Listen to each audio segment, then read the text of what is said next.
Пред да продолжиме на програмите, ќе може ли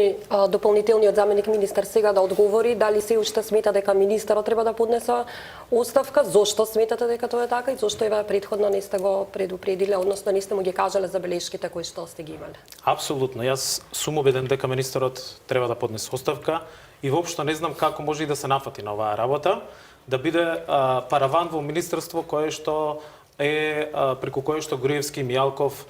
исцрпуваат огромни средства од буџетот. Ние откривме само еден случај кој што е согласно нашите надлежности на законот за влада, согласно договорот од Пржино, мислам дека на сите им е јасно дека нашата улога во рамки на институциите е контролна. Нашата улога во овој период да ги демократизираме, да ги откриеме сите злоупотреби, да ги спречиме можните злоупотреби кои што ќе се случат на следните парламентарни избори. Таа е нашата улога, а тоа е констатирано во низа меѓународни извештаи и токму затоа Груевски прифати да опозицијата влезе во овие институции, да биде контролор, а спроведувањето на политиките од страна на СДСМ ќе биде токму после 24 април 2016 година, кога владата предводена од Зоран Заев